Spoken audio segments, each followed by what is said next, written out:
Today's question is, does everyone need love in their life to be happy? I think I just tried to say everybody and everyone at the same time, and I said like every bun.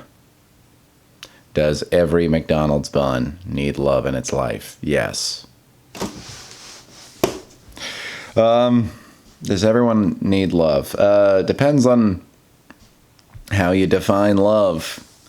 I think that's maybe a big problem with me and a lot of people, is that we have kind of a botched perspective on love.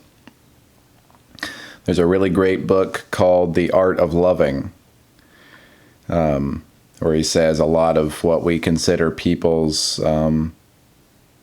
lovability is tied to their like charisma and like their sexual allure. And that's not ultimately what love is. And what is love? Oh my goodness, I could not even... You know what's interesting? I was at the gym earlier today, and the song What Is Love by Haddaway was playing. It was just a little subliminal, it was a sign from the universe. This is what I had to talk about. But in terms of like romantic love, do we need that to be happy? No. No, we don't. But it's great. It's wonderful. It's great to have romantic love in your life, and I think just about everybody will probably experience it in some way, outside of some distinct, unfortunate circumstances. But I mean, if you call it fortunate or unfortunate, that's just the way of things, that not everybody is going to be prime for receiving romantic love. And, that does make me kind of sad to think about. I haven't always thought of myself as the most competent person in the world with regards to my ability to receive romantic love. I'm in a very good place right now with that.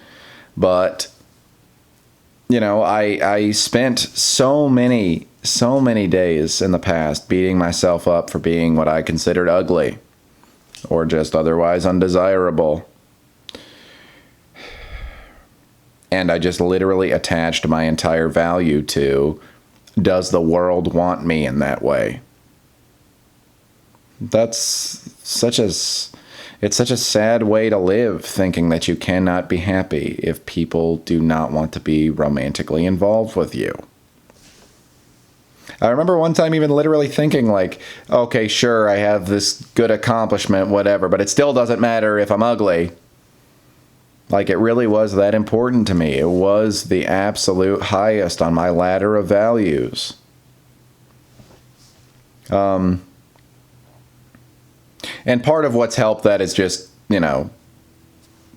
realizing that that is not true in the first place. But there is a part of me that wishes, like, even if it were true, would I have it in me to find my way to happiness? That's hard. I don't know. Especially because we've been indoctrinated through all sorts of advertising and movies to believe that the ultimate goal in life is to find somebody that just loves us unconditionally, and not just family, like in a romantic way. Makes us feel beautiful and desirable, and validates every single one of our thoughts and our interests and everything about us. Validates the fact that we exist. In some ways, we look for somebody to just be an extension of us. I think that's the big fallout that happens at the end of a honeymoon, is that we realize that the person that we are involved with is not us. And obviously on the surface, we know that when we start associating with them. Like, we know that on a factual level, but like at an emotional level, we are attaching ourselves to them, and then we're realizing that that attachment doesn't work in all areas. We are always going to be two separate people. That's difficult. And that's the real reason why, without a strong sense of self, it doesn't really matter how many people want to give you love. Romantic or platonic, familial, whatever. Without a strong love for yourself. And again, it's such a cliche. It's such a cliche that's been beaten into the ground. It's the message in so many different, pieces of media, but it's so true. There are other sources of love that we can find out there, and that's great. But they are sort of opportunistic. They're a bit of a luck of the draw. Even like the family that love us unconditionally, it's like you have to be lucky enough to be born into a family that's going to love you. I thankfully have been born into a family with a handful of people that I feel some real sincere love from. And no other person is a permanent part of your existence. So even your family, even the most loving family, is not a perpetual source of love. The only perpetual source of love you have comes from within. If you so choose to give yourself that love and to receive it from yourself. And a lot of us choose not to. A lot of us actively choose not to. A lot of us actively choose every single day to say, I see this wrong about you, and so I am not going to love you. Once you reach these standards, I will consider it. That's hard. And what do we do when we treat ourselves that way, with that kind of standard for love? We treat the whole world with it, too.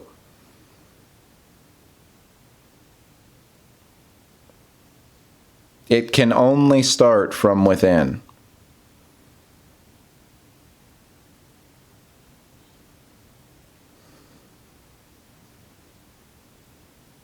Yeah.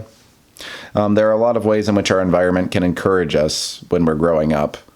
We can be predisposed to have the mindset that we can give ourselves unconditional love and that that's okay.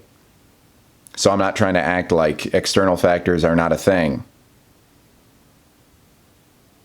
But at the end of the day, every single one of us, like even if the universe serves us a great big cup of love, we have to choose to drink it.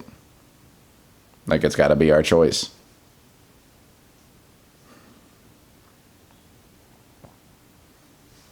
It's a cliche and a title of a great book. But Ram Dass says, be love now. Don't just give love to you or to anybody else, just be it.